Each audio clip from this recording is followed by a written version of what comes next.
Hi friends, good morning. అందరు బాగున్నారా? నేను జ్యోతి రమేష్ అండి. నేను ఒక ప్రాంతానికి వెళ్ళాను. అక్కడ చాలా పెద్ద చెట్టుని చూశాను. ఆ చెట్టును మీకు కూడా చూపించాలనుకున్నాను. దాదాపు 100 పైన సంవత్సరాలు ఈ చెట్టుకి అని అక్కడ ఉన్న వాళ్ళు చెప్పారు. మీరు కూడా చూడండి. ఇప్పుడైతే వీడియోలోకి వెళ్దాం.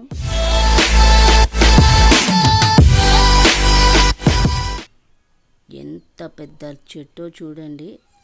ఆయన అక్కడ కూర్చోవడం వల్ల సరిగ్గా నేను తీయలేకపోయాను. చూడండి అసలు ఎంత పెద్దగా ఉందో ఈ చెట్టు.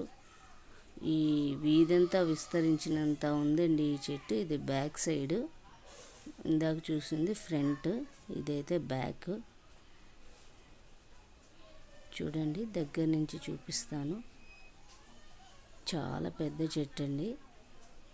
ఎన్ని తుఫాన్లు వచ్చినా, ఎంత సమస్యలు వచ్చినా కూడా ఈ చెట్టు పడిపోకుండా అలాగే ఉందట. చూస్తున్నారా? పల్లెటూరు వాతావరణం. గోరింటాకు చెట్టు అండి. బిల్డింగ్ ఎత్తు పెరిగిపోయింది, అందుకే చూపించాను. ఈ చెట్టుకు చూసారా, కాయలు ఎండిపోకుండా ఉండాలని బట్ట కట్టారు మా ఆంటీ. అట్లా కడితే కాయలు ఎండిపోవంట, అందుకని. మందార చెట్టు. ఇది నిమ్మ చెట్టు అండి. మొత్తం ఎరక్కొట్టేశారు. ఇంకా మంచిగా ఉండేది వీడియో అయితే. కరివేపాకు. ఇది చూడండి, పల్లెటూరులో వాటరు స్టోర్ చేసుకోవడానికి తొట్టే అన్నమాట. ఇది చాలా బాగుంది, నాకు నచ్చింది. పూరిళ్ళు చూసి చాలా కాలమైంది కదా. చూడండి పూరిళ్ళు. ఇది ఒకటి వచ్చేటప్పటికి గేదెలను కట్టేశారు, ఒక దాంట్లో మనుషులు ఉంటున్నారు. మా ఆంటీ పిండి రుబ్బడానికి రోలంతా సిద్ధం చేసి పెట్టారు. మాకు అప్పటికప్పుడు ఇలా రుబ్బి గారెలేసి ఇచ్చారు మా ఆంటీ.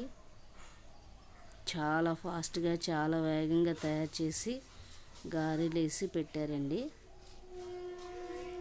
ఇంకా చాలా మంచి వీడియో చేశాను, బట్ నెక్స్ట్ టైం పెడతాను తప్పకుండా. రుబ్బిన గారెలు తిన్నాం మేము ఆ రోజు. బొప్పాకాయ చెట్లు ఉన్నాయి అక్కడ. తర్వాత వాటర్ మిలన్ పడి మొలిచిందంట. చాలా బాగుంది, అందుకే చూపిస్తున్నాను. ఇదండి నిజమైన పల్లెటూరు అంటే. చూస్తున్నారు కదా, బట్టలు ఇక్కడే వాష్ చేసుకుంటున్నారు, వాటర్ ఇక్కడి నుంచే తీసుకెళ్తున్నారు. ఈ అమ్మమ్మే చెప్పారనమాట, అది 100 ఏళ్ళు పైన చెట్టు అని. ఒకసారి చూడండి వ్యూ అంతా ఎంత బాగుందో. చాలా బాగా అనిపించింది నాకు. ఒక 2 రోజులు అక్కడ ఉన్నాం మేము. మట్టి వాసన చాలా బాగా ఉంది. చూడండి మీరు కూడా. Thank you for watching friends.